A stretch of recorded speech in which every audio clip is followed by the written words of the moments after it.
Throughout the history of mankind, three little words have sent poets to the blank page, philosophers to the agora, and seekers to the oracles. Who am I?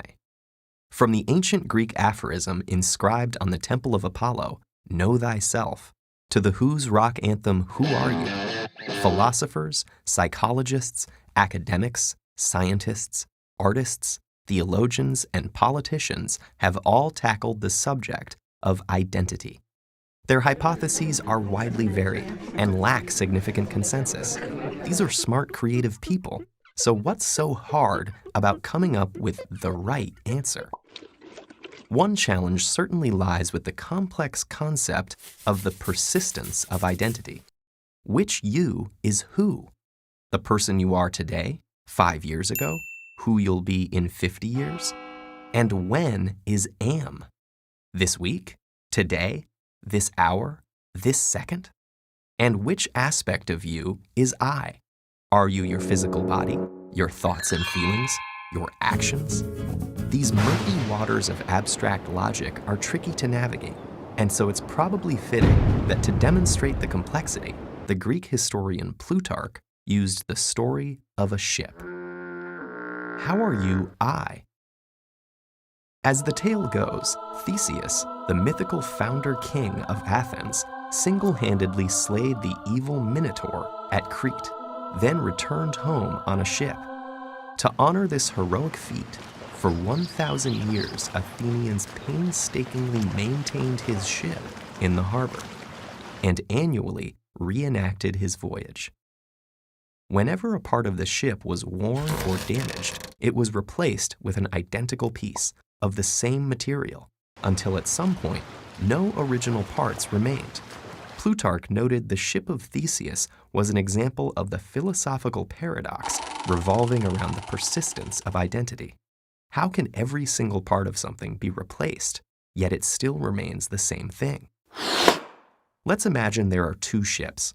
The ship that Theseus docked in Athens, Ship A, and the ship sailed by the Athenians 1,000 years later, Ship B.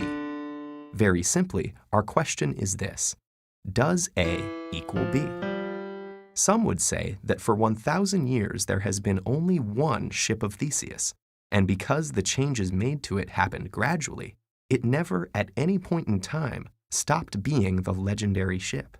Though they have absolutely no parts in common, the two ships are numerically identical, meaning one and the same, so A equals B. However, others could argue that Theseus never set foot on Ship B, and his presence on the ship is an essential qualitative property of the ship of Theseus. It cannot survive without him. So, though the two ships are numerically identical, they are not qualitatively identical. Thus, A does not equal B. But what happens when we consider this twist? What if, as each piece of the original ship was cast off, somebody collected them all and rebuilt the entire original ship? When it was finished, undeniably, two physical ships would exist, the one that's docked in Athens and the one in some guy's backyard.